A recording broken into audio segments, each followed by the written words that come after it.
welcome to the All Natural Pet Supply Petcast. Today we are talking with Greg Tilford from Animal Essentials. The topic today that we're eventually going to get to is seasonal allergies. But if you don't know who Greg is, he's a little bit of a legend in An icon. in the natural pet space. He's been talking about herbs for pets for quite a few years. He wrote the book on it and has given speeches at many veterinarian conferences. He talks to a lot of vets about how you can use herbs in their space, and I think it's a great benefit to pets all around the world. And we're hoping that more people will consider herbs and what they can do for their pets. So, with that, Thank you for being with us thank you today. for being with us. How'd I do? What did I miss? It's a pleasure to be on your show. It's great. You didn't miss anything. Okay.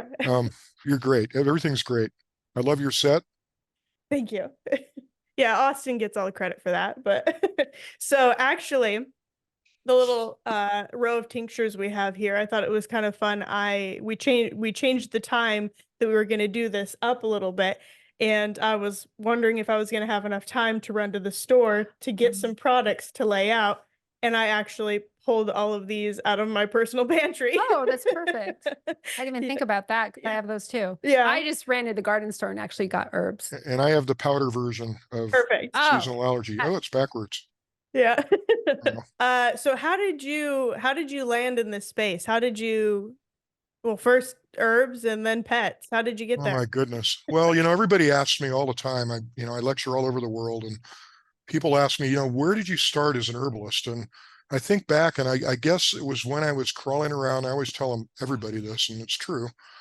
It was when I was crawling around in the canyons of my youth. I grew up in San Diego, and I spent every waking moment as a kid alone, most of the time, crawling around in the bushes and canyons in San Diego, the coastal canyons, a lot of which are gone. But in just wonder of the plants and the way they smelled, and I tasted plants that I thought were wild licorice. It was actually fennel that was brought in by the Spaniards. And I was actually by the third or fourth grade, I was taking my classmates on herb walks and teaching them wilderness survival in the canyons of San Diego. So it's always been near and dear to my heart. And it wasn't until 1988 when I left a career in law enforcement, believe it or not, here in Southern California, and moved up here to Idlewild and became last paid lookout in Idlewild, fire lookout. And I sat up there, and I always had an interest in medicinal plants, and I started really observing the plants and the way animals were interacting with them, and documenting the plants that were around the lookout and all that stuff. And eventually my wife and I got just tired, my first wife and I got tired of living in Southern California at the time. We wanted more wilderness experience, so we moved up to Montana. Mm-hmm. We bought a very remote piece of land in the Bitterroot Mountains of Montana, and we lived off grid for 11 years. Wow. And skiing in 3 miles and in the winter, and it was fun. It was great. It was hard, but right away we were both enthusiastic about edible and medicinal plants, and right away we identified over 40 medicinal species of plants just on 20 acres around our house. So we started harvesting it and building our apothecary for ourselves, and we ended up working for the human natural products industry, sourcing plants and medicine hunting and identifying wild sustainable plants. And in those studies, I started writing about ethical wildcrafting. And in that book called the Eco Herbalist Field Book, it's not in print anymore, although I have a few copies left. Mm-hmm. I started to notice that I wasn't the only one using the plants. Everything in nature was using the plants. I mean, the insects, the moose, the bear. I've witnessed mountain lions rolling in wild valerian, all these different lessons. And I soon came to learn through my studies that we learned about almost all of our internal medicine from the observation of animals in nature. And today, upwards of 40% of all of our plant, or all of our medicine, all of our internal medicine is derived from a plant premise, meaning that we discovered that compound somewhere in the plant kingdom. So herbal medicine's not new. No. Anyway, we were making all these herbs and herbal medicines and preparations and going to the herb conferences, and I started writing books on edible and medicinal plants. And I realized that all my peers and the people around me were using plant medicines in their animals. They were using them for their dogs and their cats. And so Mary and I looked at each other and we went, wow, maybe we shouldn't open a company for humans because there's so many of them. Mm-hmm. Let's focus on doing something commercially for animals. So we started up Animals Apothecary, which is the first label name of what became Animal Essentials in 1995, only working with veterinarians. And we went about it by just calling a couple holistic veterinarians we knew and asked them, what in the world would we be able to do for you? Is there anything we can do to make your life easier for the animals in your clinic? Mm-hmm. And they said, well, something that will help detoxify and bring toxins out of the blood and help stabilize the immune system against allergy and skin conditions and all these different things. And so we came up with our first formula, detox formula, which is in front of you, I think. Mm-hmm. And I was a total skeptic about it because the formula that's there for humans is based on a lot of hundreds of years of use in humans. Mm-hmm. So the detox formula that's in front of you in humans, back when I formulated that, we knew that it would take like 3 months of reverent use. I mean, you'd have to just really be on it. 3 Mm-hmm. times a day, changes in diet, lots of fluids, lots of detox to make it work. And so I was very skeptical giving it to vets, thinking, the clients that walk into a vet office, they want results. They're not going to go through this for 3 months trying to put it in the mouths of a protesting dog or cat, and Mm-hmm. especially back then, holistic veterinary medicine wasn't where it is today. And so I sent it out anyway. And like 2 weeks later, I get a call back and the vet says, we're seeing visible results. We're seeing clear up, we're seeing clear eyes, less itching. We're seeing all these results. And I said, it's something else you're doing. It's not the herbal Yeah. formula that I said. It just can't work that fast. I was totally skeptical. So finally, I think it was like the 4th or 5th positive review by the vets came back and they said, hey, Greg, do you want us to show you the lab results? Do you want us to liver and kidney values, show you liver and kidney values, blood values? So what I've come to realize is that, working with animals, we can see herbs work much more freely in them because where the mind goes, the body follows. We have to go through this whole validation process in one side of our brain, that analytical side of our brain that says, wait a minute, we have to figure this out. This isn't accepted by all of science yet. This isn't accepted by the doctor I go to every day or every month or whatever. And we have to go through all this belief system process, these prejudices against all the things that, everything that we're taught has to go through our mind, and we have to validate things in order for our hit brain to release us. And that's where the placebo is. If we believe in our medicine, it will work. If we don't, it won't work, right?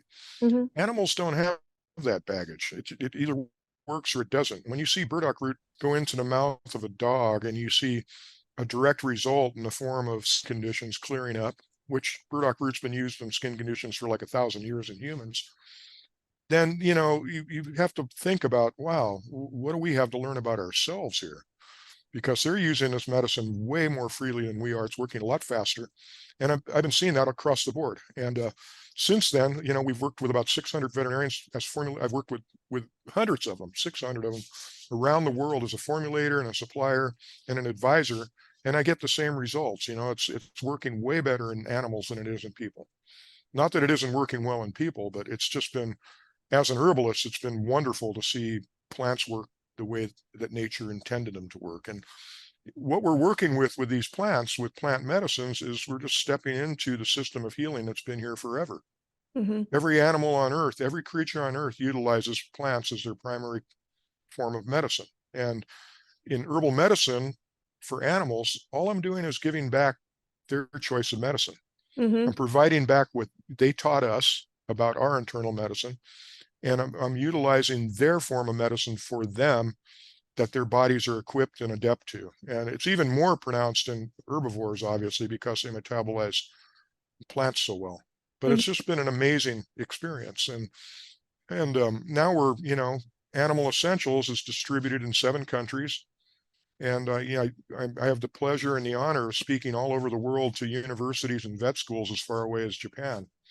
And it's great when you see the skeptics of science that start in lectures like this. They've got their arms crossed. They're waiting for the lunatic from a mountainside in Montana to speak his gibberish, right? Yeah. And when I come in and I say, this isn't voodoo, this is anything new, Mm-hmm. consider methyl salicylate, which is aspirin. Mm-hmm. Salicylic acid comes, it's the precursor, are willow trees, filipendula plants. Mm-hmm. It's nothing new. It's just a compound from a plant. And so you see them relax slowly over the course of a couple of hours until I convince them that with Western herbal medicine, you can work at the same level of familiarity as you would with the drugs you're prescribing, Mm-hmm. because we're just using, instead of one compound, we're using the whole plant. And of course, then I teach them that the whole plant is always greater than the sum of its parts, because what I've also learned as an herbalist is there are no inert compounds in a plant. Mm-hmm. Everything is synergistic. Everything plays a purpose. It's there for a natural purpose that's been there since the beginning of life on Earth. It's there for a reason. Mm-hmm. There's a lot of examples to prove that, but I'll get off on a tangent if we go too far into this. So Yeah, yeah. For me, I think like I've been with the stores for 5 years now, and one of the things I felt like when I started at the stores, it was when CBD was really, really hitting hard. And so when I was managing in the beginning, it was like every week, honestly, probably every day, somebody new was coming to me with a CBD product, and I had to try to figure out which ones were good and which ones weren't. And it was, and I started asking them the questions about, like how are you extracting? Is this an isolate? Is it full spectrum? All that. And it was, yeah, like as we learned more and more about CBD, we found out that an isolate is not going to be nearly as effective as a full spectrum product, because all of those other cannabinoids, when you have an endocannabinoid system, all of those work together to help you actually absorb that CBD piece of it. right, the whole plant's greater than the sum of its parts, and there are powers in nature that are really hard to understand. They're undeniable by science, but they're inexplicable by science. Mhm. There's all kinds of aspects of nature that we cannot deny. Mhm. And one is just taking into the reality that there's energetics involved with the various chemistries in plants. And yes, CBD is a good example. And we're still learning about CBD, Yeah. especially going into the whole program, especially when you have all these people jumping on the bandwagon and the gravy train trying to make a bunch of money off this new discovery, which Mhm. was discovered in 1989. The whole endocannabinoid system was discovered in 1989. Yeah. Is, to get through the cure-all silver bullet mentality and to the fact that what the endocannabinoid system does is it modulates the activity of other systems. Mhm. It doesn't work, for instance, for calming animals down like valerian works directly on a biochemical level. Mhm. CBD modulates different systems of the nervous system to work more efficiently toward calming an animal down if that part of the body needs modulation. That's why we don't see it work all the time. And that's why Yeah. it works so well in conjunction with other herbs. Yeah. Yeah. You know, Yeah. there's still a lot to learn. And, Yes. there's a lot of components of that plant that we're leaving behind. I mean, even CBD in a full spectrum extraction is still an extraction. You're not taking the whole plant. Mhm. And I think the Yeah. the real cutting edge with cannabis is with the whole plant and CBDA and THCA, the carboxylated, no heat applied. It's a different chemistry, Yeah. but you're using the whole plant in Yeah. an unadulterated form. And nobody's really picked up the ball on that yet to the Yeah. degree they should. And I think there's a lot there. We're just scratching the surface of that plant. Yeah. Oh, I'm sure. Yeah. Yeah. Do you feel like we're kind of mucking things up though with making hybrids of any herb or plant? Like we're kind of taking control versus, Oh yeah. We're mucking up everything with every hybrid that we're producing, and even though the you best intent is to make it more so, we're well, messing up. we're Yeah. one of the biggest faults of humankind, and probably what is going to take us down ultimately, is the way we insist on trying to manipulate nature for us. Mhm. And we can't come to the reality that we're as vulnerable as the ants when it comes to nature. Right. We Mhm. really don't have any control over nature, Mhm. and the more we muck with it, the more we mess things up. A good example of that is E. coli. It's actually gone beyond theory that 100 years ago there was no pathogenic form of E. coli. Oh, It interesting. was all kind of manufactured in response to the antibiotic drugs that we started throwing into the picture. and the adaptation of the microbe of the bacteria. Yeah. And we have to take into account that these are bacteria that have been around longer than the dinosaurs, right? Right. Yeah. We're just trying to manipulate nature for our convenience. And in that case, it's not working very well because we're losing Yeah. antibiotic drugs really fast. Yeah. Well, and that actually leads into a good intro into seasonal allergies. As soon as we think we got Absolutely. it figured out, the Yeah. seasonal allergies hit and we realize we don't. But And every year it seems like it feels worse Yeah. every year. Absolutely. That's like environmental toxins, like mhm. Right. layers upon layers of human intervention, and not in the best way. Yeah, and our systems are getting tired too. You know, I mean, it's not just about the allergens per se, it's the way that our systems are depressed in the first place. And I'm Mhm. speaking about animals and plants. Mhm. Their systems are depressed as well. When I say animals, by the way, I include humans because we're all animals. The definition of an animal is that which breathes and takes nourishment, basically. You know, we're Yeah. not, we just decided that somewhere along the line, we don't want to identify ourselves as animals anymore.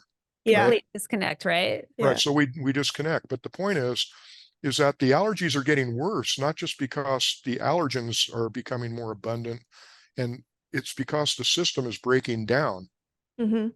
you know, and we're not as efficient toward combating these things. And yes, there's a lot in our environment. There's a lot in the water. I mean, I just found out just a few months ago that they're finding traces of Roundup in certified organic grains. And it's not because there's cross contamination from spraying, it's because it's in the water systems, it's in the soil, it's in the Oh air. yeah. Yeah, that And makes sense. so we're living in a world where it's impossible to get away from toxicity. Yes. And the only way we can improve that is to improve the efficiency of our system, eat cleaner. And that's the bottom line for improving seasonal allergies. The products you have on the table in front of you that I formulated are designed to support and stimulate and strengthen the system at what it's naturally designed to do. Mhm. It's not there to replace anything or throw in a magic bullet or suppress anything or anything like that. It's designed to go into the body with respect and an understanding that it's been doing these herbal medicines, animals have been using them this way forever, you Mhm. know, and we're just strengthening the system. And if the system does not have the tools and the resources available for the herbs to strengthen, and Yeah. this went around with echinacea for a long time. People were looking at these studies saying it doesn't work, it doesn't work. We've got all these double-blind placebo studies, but what they weren't taking into account were the behaviors and the habits of the people using the echinacea. I mean, if you're going to McDonald's and supersizing twice a day, Mhm. Right. you can't expect to have an intact immune system for echinacea to work upon. And it's the same with allergies. I mean, allergy is the body's unbalanced response to an antigen that enters the system. Mhm. And the answer to that allergy isn't to knock down the symptom and approach just the itching and the sneezing and the skin rashes and everything else, but understand why the imbalance is occurring in the first place. Mhm. It begins with food, it begins with changes in the environment, Mhm. and really, and taking a strong look at your own behavior. I mean, 80% of chronic disease and suffering in animals is secondary to bad human behavior. What's on the carpet? What's on the lawns? What's under the sink? What are we using for cleaners? What are we bathing the dog with? Mhm. What's in the food? We have to change the way we behave and the way we think to get to the bottom of this. Mhm. But in the meantime, we can strengthen the system with these sort of herbs Yeah. that we're talking about today. They boost the system. They help stand between what the animal, the dog or cat or other animal is getting in terms of good nutrition, hopefully, Mhm. and what they need before they need some drug intervention, Yeah. right? Right, Mhm. right. So these herbs aren't really food, but in my mind are not really drugs. They stand in between, Mhm. and like I said, animals, there's a fascinating science that's been around for quite a while now called zoopharmacognosy. And what that science has determined, what it's shown, is that animals in the wild especially can instinctively source their own medicine. They can select the correct plant, they can dose it correctly, and they know exactly when to stop. Mhm. Yeah, I've You been know? seeing I know we have talked about it a little bit. we carry a product called the My Pet Platter, and essentially it's like feeding on a platter because and away from the wall, so then the animal can have uh like control over their feeding environment, sort of. They're not cornered and they're not blocked off. And a lot of people with their platters will take the herbs and put them away from the food. And so the animals can choose what herbs and things like that they need themselves just by smelling and exploring the plate. And I think that's a really great way to see like how your pet will intuitively kind of know what they need. Yeah. Yeah. See your cat or dog or nibbling at the house plants, you should pay attention to the plant, read up a little bit about what the constituents and what the medicinal history is of that plant. 80% of the time, you will find a medicinal history of Yeah. pretty much anything you point a finger at in your front yard or in your house. Uh-huh. You know, and so they're intuitively seeking. I think it's an energetic relationship. They can, so every cell in the body emits a vibrational frequency. Every mineral, every plant, every cell in the body, but they can sense that, and that's what attracts them to the plant to use it in the first place. You know, a good example of vibrational frequency, without getting off on that tangent, is with quartz crystal watches. Quartz crystals vibrate at an exact same frequency. In fact, everything in nature vibrates at that frequency. That is actually not only measurable, but it's actually can be captured to utilize for keeping time. Yeah. I'll be talking a lot more. I'm writing a book. I'm writing in the new books I'm writing right now. I'm going into those energetics. I'm going to be talking about more about the energetics of herbs from a more from a deeper energetic level that takes into vibrational frequencies of different cell structures. And Yeah. the point is that everything's made up of the same atoms, and quantum physics is proving it. It's like the cutting edge of science now. We can take a brain scan from 3 feet away from the head because we can measure energy inside the head from a distance. You know, it's the Yeah. cutting edge. But that's how I think animals are attracted to plants. It's the energetic. But anyway, Yeah. allergies. Yeah. So, Yeah. you know, Yeah. bringing the body into balance as best you can first is key to finding success at combating allergies. Mm-hmm. You know, and finding the causative factors. And it's not always just the allergens, like I said. I always start the approach to allergies with the detox formula I talked about earlier, because if the body is so encumbered with uneliminated waste, stuff that's in the system so long that it's starting to cause problems, the immune system is going to go after even the metabolic waste products of good nutrition that don't leave the body soon enough. The body's going to go after those byproducts as antigens. It's going to approach it as an allergy. And that's what leaky gut syndrome's about. You could be feeding good food, but if it's going into the bloodstream in an undigested form, you're going to have a major allergic response, right? And so taking care of the liver, which is the most overworked organ in every body, is at the front of all of my efforts with allergy, because you got to clean the system out as best you can in order for the immune system and the allergic response to work favorably. You know, it's all about imbalance. That's what allergy is all about. Yeah. Yeah. I have quite a bit of firsthand experience with allergies. So do I. Yeah. Well, a couple of years ago, probably 3 years ago now, I actually had this bizarre thing where my eyes would swell shut in the evening. And I did all of the allergy testing. I did muscle testing, everything. And honestly, like the naturopath said I had a sensitivity to lavender and feathers, but I couldn't find any correlation with either of those when I was actually having the allergies. And I mean, knock on wood, it's been about 8 months now since my last time that my eyes have swelled shut. But I believe, like, I cleaned my house, like I got rid of as many chemicals in my cleaning products and everything as I possibly could. Switched over to cotton sheets and stuff like that. And but honestly, I think the biggest thing that was causing it was stress. And as soon as, running 3 stores through the pandemic and all that, there's a little bit of stress going on. Stress.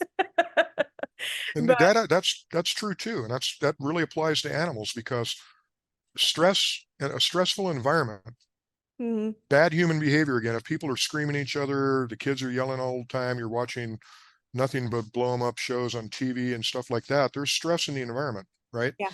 Mhm. And it's been pretty well proven. Again, it's very energetic too, is Yeah. that, when our immune system, when we're stressed or our animals are stressed, it goes into a fight or flight situation. Imagine, as my mentor and friend Bruce Lipton, the author of The Biology of Belief, teaches.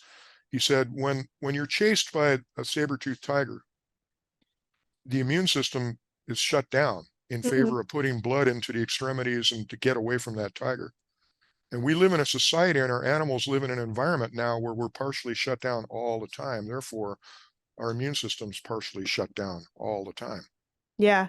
You Yeah. know, and so the quality of life, it goes beyond just the physical. You Mhm. got to consider the environment from the energetic and emotional standpoint too. Yeah, in our we had a discussion with the stores the other day. I was listening to Rita Hogan talk about the way we interact with our animals as well as going to like they s- uh they smell our shoot, what was it, cortisol levels and stuff. And so if we're stressing about their health every Mhm. time we look at them, we're compounding on the issue. Right, absolutely. Yeah, we look at them and we get stressed and they can smell that on us and they say, "Oh, when you look at me, you get stressed out." Right.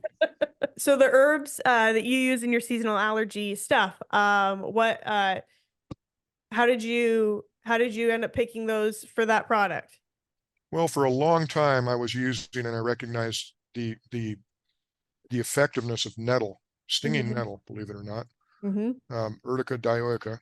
And what we learned about that is the plant contains its own histamine-like compounds. And they're not exactly like the histamines that the body produces, but when induced into the body, when taken into the body, it kind of fools the body into believing that the histamine release has already occurred, right? Histamines are what cause the itching, the Mhm. burning, and it's the immune response that starts the allergic cascade, right? So by putting into the picture, the body goes, oh, we've already produced histamine, so we're not going to produce more, right? Mhm. Oh, okay.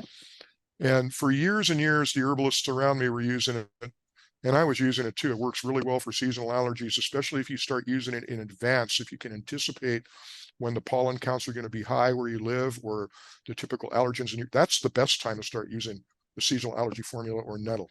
Yeah. The other components of that formula in liquid are licorice root, which is it's a liver tonic. It helps stimulate liver function and help with the filtering of waste out of the body.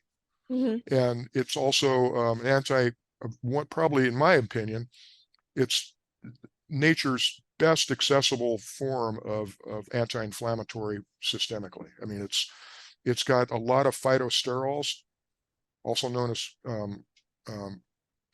well, they're not corticosteroids. And when you talk about plant steroids, they're not steroids. They're precursor to how we created steroids. But Okay. it's like comparing a loaf of finished bread with just the yeast or something, right? Right. Yeah. Right. So it doesn't carry the side effects of steroids, but it has its own cortisone-like cortisol-like compound, which slows the body's production and Yeah. replaces it. So Okay. licorice helps with the inflammation, which is a big part of course, inflammation is a big part of allergy. That's what you see symptomatically is inflammation. It's Yeah. inflammation that causes the coughing, the sneezing, the swollen eyes, all that stuff. So that's why that's there. Eye Bright has been used for hundreds of years, if not thousands, also as an antihistamine that has a special affinity toward reducing watery discharge, especially in the eyes. That's Mhm. why it's called Eye Bright.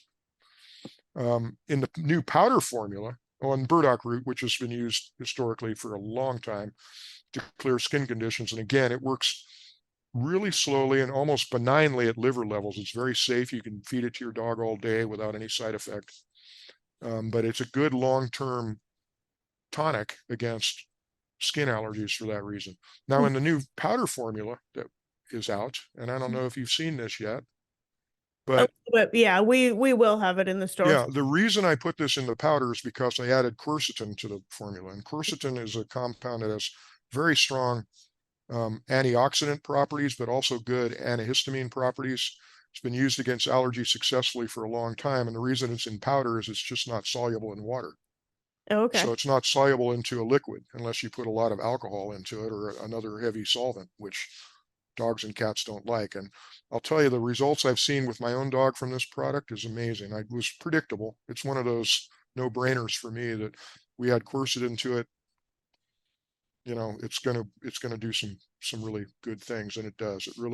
It adds a better margin to the formula. Now, the reason that both formulas are important to know about is if you can't feed one or the other, you know, you can squirt the tincture directly into the mouth. That's the way it's designed to be used. It's a vegetable glycerin base, Mm-hmm. so it's really sweet tasting. Dogs love it. Cats don't really taste sweet, but it's neutral to them. Mm-hmm. And it's easy to administer straight into the mouth. If you can't, that's the best way to do it. If you're giving it straight into the mouth is on an empty stomach, an hour between meals. So you don't have any food digestion interference. Mm-hmm. You want it to get into the body as quickly and completely as possible without it being interfered by food digestion. The powder form, which contains the quercetin, has an added measure of quercetin. So you're not seeing results from the liquid, then you could use this. It has to be added to food because you can't just feed straight powder. They won't, you know, it's cakey and, you know, Yeah. can't just eat powder. Yeah. So, but anyway, it's they both work really well. It's one of the best formulas I've ever created, and it's really relieved a lot of misery and taken a lot of misery out of the lives of so many animals out there. Yeah. It's human quality too. So Yeah. Perfect. Yeah. take it too. I'm not supposed to say that, but I take it all the time. I Yeah. sample many of our products. So Yeah, I feel think free- actually at least half of these I bought for myself. Yeah. Yeah. I mean, I give them Yeah. to my dog too, but I definitely bought them for Yeah, myself. I'm pretty open with what I've tried, what I don't try. Yeah, Yeah. one of the hallmarks of Animal Essentials, and I insist upon this, I will not deviate as a formulator and the founder of that company, is we not only use human grade ingredients, but we use the best human grade ingredients, the best I can find anywhere for anybody. Okay. And, you know, it may be a little more expensive, but it's a lot more effective. Yeah. Are You you know. finding that sourcing is getting more challenging given? Absolutely. And there's a lot of things relative to sourcing that are getting more challenging. More people are discovering about herbal medicine, Mm-hmm. and you know, certain herbs are they're just disappearing before the need is not finished. I mean, you can only grow so much. Yeah. There's a Right, 'cause like demand issue. Then slippery. there's issues with logistics starting with COVID haven't really improved that much. I mean, Mm-hmm. getting stuff shipped and harvested and into the hands of people like formulators like me in a fresh form Mm-hmm. has become increasingly difficult. So there's a lot of vigilance involved in sourcing the best ingredients, and you really be on top of the harvest times when everything's dried and processed, because if you buy ingredients at the wrong time of year, you're buying last year's ingredients if you can find them at all, Yeah. right? Yeah. And in raw, dried form, herbs in most cases are only really viable for a couple of years, and they really start to degrade, they oxidize after that. So yes, it has gotten more challenging, Yeah. but you know, Yeah. more people are picking it up and more people are growing it. So we're hoping that it's going to get better, but it's Yeah. good. Suppliers. Yeah. We're hanging in there. Yeah. I had a customer message us on Instagram and they were asking how long should they use the detox blend? The detox blend is a long-term formula. It can be used the entire life of an animal. Okay. I mean, I've known dogs that from puppyhood to the end of their lives have been on detox.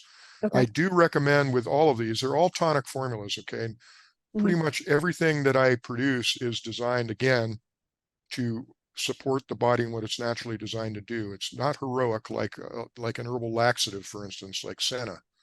That's what I consider a heroic symptomatic formula that basically stimulates peristalsis in the intestine to force the issue of getting rid of waste. I'm not really into that. I'd rather treat it at a nutritional and liver level and just support the body's own systems of elimination. Yeah. But in terms of all of these formulas, what I recommend is to use them 5 days on and 2 days off every Okay. week. And the reason for the 2 days isn't because of an accumulation of possible side effects or toxicity. It's really more to monitor where the body is by itself, because the whole idea is to bring the body back into homeostasis, a balanced state, a Okay. state of balance. So, Mm. you know, if you don't need to give it anymore, then there's no reason to waste money. And, you know, that's coming from somebody that makes a living off selling herbs. So, Yeah. you know, but truthfully, I mean, you might not need to use it all the time, or you can cut the dose back, but Hmm. detox can be used very long term. Yeah. Yeah. And yeah, I mean, Even at maximum label doses, it can be used long term. okay. Yeah.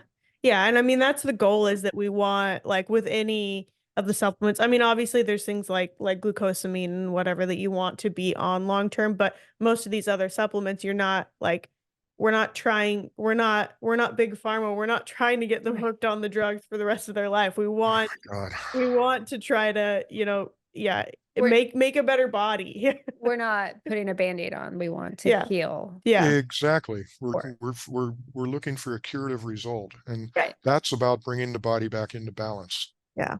Yeah. Period. That's what it's about. Right. So in term, just like side question, with plants and herbs, like how do you draw your lines of, do you put the plants that have some sort of medicinal value or adaptogenic into that category versus a general nutritional plant, which also just by pure nutrition has benefit?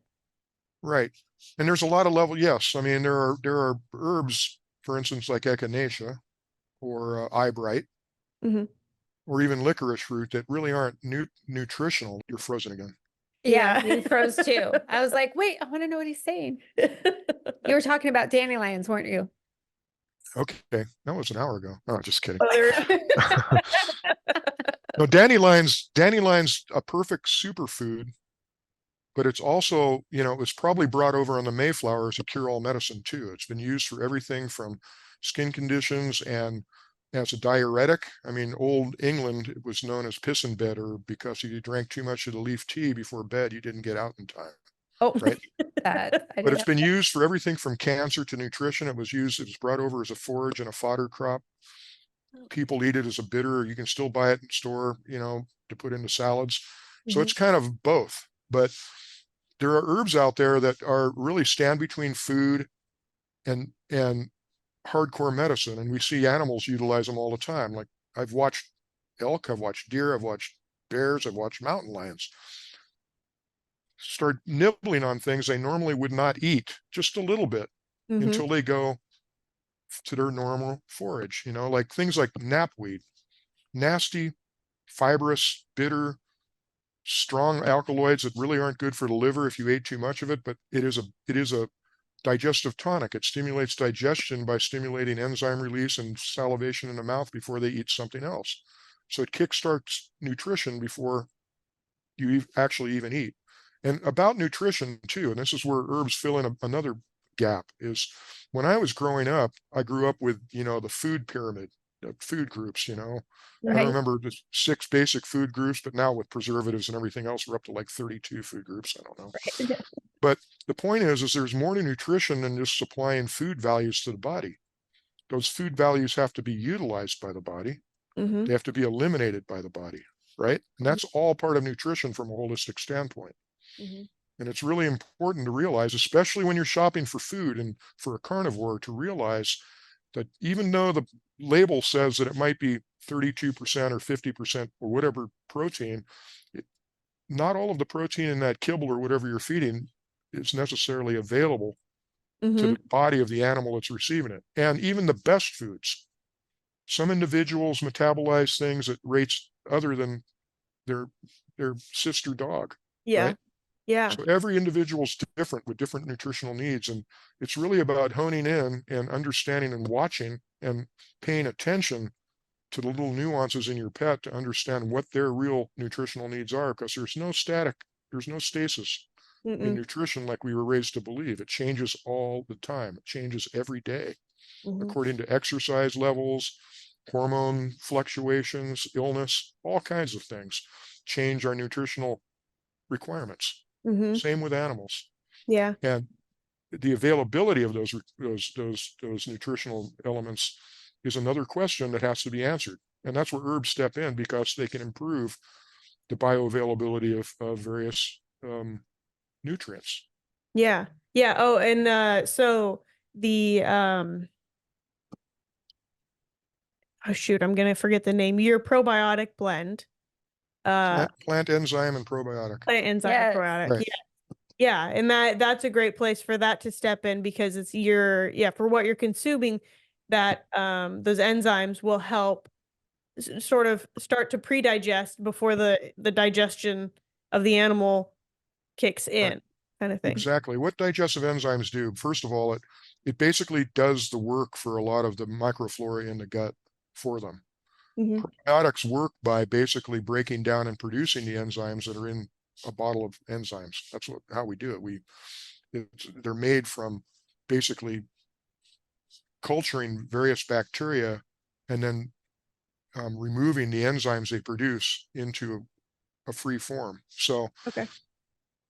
an enzyme and probiotic supplement's really important for an allergy animal, because it's going to improve not only the absorption Hmm. of the nutrients from the food, but Hmm. also the elimination of the byproduct of metabolizing it.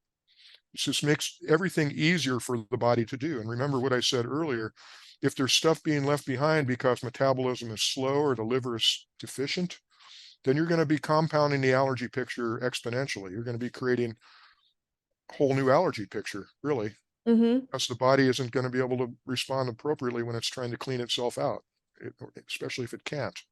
Yeah. Yeah. So, Just yesterday, my sister has a dachshund that is, I want to say he's like 13 years old now. And mhm, I hadn't seen him in a couple weeks, and she had him at my grandma's house, and he was just running around like crazy. And I said, "What did you do differently? Because a month ago you said you didn't know how long he was going to live." And she just got him on a probiotic. That was Oh, it. That was the only thing, and he just like a puppy again. It's it's wild, amazing. but It yeah, is just amazing. better digestion can do. Yeah, better metabolism, better Uh-huh. digestion, the utilization of the food. Yeah. And if I always tell people, if you're going to spend the money that is being charged for really good pet food these days, it can get really expensive, right? Yeah. Then why not take a pinch of enzymes that costs a few pennies to optimize the utilization of that food? Yeah. Mm-hmm. Because you're going to see the results way faster. You're probably going to be feeding a lot less food. The Mm-hmm. only side effect that is notable in my 30 years of experience with enzymes is sometimes the animal will gain weight Oh yeah. yeah. because they're still feeding the same amount, and not taking into account that, wow, Fido's using all of it now instead of, Yeah. 50% of it. Yeah. Yeah. And it also helps break down a lot of stuff that they really, especially carnivores, have a difficult time breaking down in the first place. It probably shouldn't be in the food, grains, Mm-hmm. legumes. Legumes are not a good protein source for carnivores. No. They Yeah. don't produce their own enzymes enough to break down the cell structure of the plant, the Mm-hmm. cellulose barriers, and everything needed to liberate all of the protein in a legume. Neither do we, really. I mean, Yeah. it's Right. hard for us, it's not news that, lentils are good for you. Lentils and brown rice are good for you, Mm-hmm. but it's still hard to get a complete protein out of that, Mm-hmm. you Yeah. know? Yeah. And for a dog and much less a cat, it's really hard. Yeah. Yeah, we are big proponents of raw feeding. And I Good. think a big portion, or a good point to have in this conversation, is also just rotation. Like, even if Yes. you are feeding a kibble, like, just, I mean, to have some toppers of some freeze dried or some raw, or I mean, swap your treats out for some freeze dried treats, because you need to build up those good healthy gut bacteria, and also just to be able to find different sources of the nutrition. So if you're trying to find different sources to build up the immune system with your herbs and stuff, I mean, do that same thing with your nutrition, with your foods. Absolutely. And I'm smiling here because I'm looking at these two youngsters on the other end of the camera here, and I'm an old dude. But I was raised watching commercials where I won't even mention the name of the brand that has the checkerboard on the label, right? But Mhm. that was the prevalent manufacturer of kibble back then, and they were always saying, "Don't change your pet's diet, always keep it stable because they'll have digestive upset. Yeah. You know, that for you and I, that's like going and buying a box of Total cereal, which is supposed to have 100% recommended daily allowance of everything in it, and living on that without milk the rest of our life, right? Yeah. And it creates the And unstable environment. yes, Yeah. and yes, and that's where supplementation comes in, and where diversity is so important. Mm-hmm. Is we don't have a crystal ball to look into and say, oh, my dog or cat needs this today. Mm-hmm. What we have to do is we have to put a working matrix of good nutrition into the food dish every day that has a diversity of things in it that the body can readily select and easily eliminate. And that's the only way we can guarantee that they're getting complete nutrition. It's not in a jar, it's not in a singular ingredient, it's diversity. Change up the food, change up the meat, change up the form of the food, add different vegetables, just like you would a human child, you know, Yeah. just like us. We all need diversity in our diet. You know, that old axiom of don't change up the diet is, I won't Yeah. use an expletive, but it's Yeah. it's ridiculous. Absolutely. Yeah, well, and you back yourself into such a corner. Like when you say this is what my dog or cat eats. This is all they eat. This is all the only option. When something does go wrong with their health, or when there is a supply chain issue, or the product is discontinued, this is the only thing that their system has been trained to digest, and then you have to change it. And where are you at then? You're going to have issues. You're And it's screwed. yeah, and you're in trouble. Absolutely. Yeah, big Yeah. time.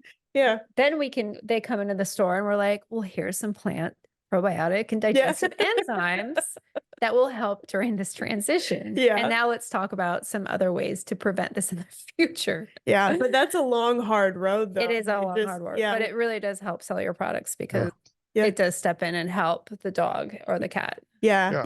We had Sophia at our Camas location. She had a dog that when she got him was just like allergies, Hot mess. just a big mess. And she probably spent, I want to say it was around a year, could have been longer, just like as many different probiotics as she could get a hold of, prebiotics, everything, throwing it at that dog, and he is doing well now. Yeah. Awesome. But That's it great. took time. Yeah. I love to hear that. I just, all the stories and all the, you know, it's really, my heart is